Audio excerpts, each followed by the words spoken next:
મહેસાણામાં ખોડિયારનગર સોસાયટીમાં તસ્કરોનો તરખાટ। બંધ મકાનમાં તિજોરીમાં પડેલા 6.5 લાખના સોનાના દાગીનાની ચોરી કરી ફરાર થયા તસ્કરો। મકાન માલિક દંપતી વલસાડ પોતાના પુત્રને મળવા ગયા હતા। આ દરમિયાન તસ્કરોએ હાથફેરો કર્યો। મહેસાણામાં પોલીસે ફરિયાદ નોંધી હાથ ધરી છે તપાસ।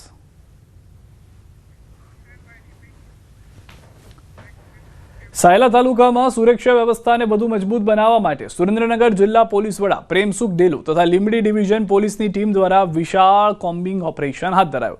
સાયલા શહેરી વિસ્તાર તેમજ સુદામડા ગામમાં અસામાજિક શખ્સોના રહેણાંક વિસ્તારમાં પીજીવીસીએલની ટીમની હાજરીમાં વીજ ચેકિંગ કરવામાં આવ્યું। ચેકિંગ દરમિયાન ગેરકાયદેસર વીજ કનેક્શન મળી આવતા કુલ ₹60 લાખનો દંડ ફટકારતા તે ઉપરાંત ટ્રાફિક ડ્રાઈવ દરમિયાન 13 વાહનો ડિટેન કરી ₹9,300નો દંડ વસૂલવામાં આવ્યો। તો દ્રશ્યોમાં પણ આપ જોઈ રહ્યા છો સાયલા વિસ્તારમાં મેગા કોમ્બિંગના ઓપરેશનના દ્રશ્યો કે જેમાં પોલીસના તમામ અધિકારીઓ ધાડે ધાડા ઉતારી દેવામાં આવ્યા। સુરેન્દ્રનગર પોલીસનું આ કડક અભિયાન હતું કે જેમાં કોઈ પણ કમી ન રહી જાય તેનું ધ્યાન રાખવામાં આવ્યું। પીજીવીસીએલ સાથેનું આ વીજ ચેકિંગ હતું જેમાં પહેલા જ શક્યતાઓ હતી તે પ્રમાણેના કરોડો રૂપિયાની વીજ ચોરી પણ પકડાઈ છે।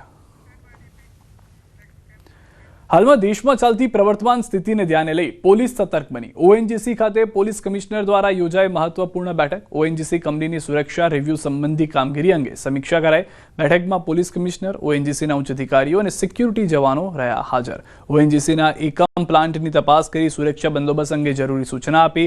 ઓએનજીસી કમ્યુનિટી હોલ ખાતે યોજાઈ હતી બેઠક। Dog, bomb squad, SOG, PCB crime branch અને સ્થાનિક પોલીસ પણ હાજર રહી।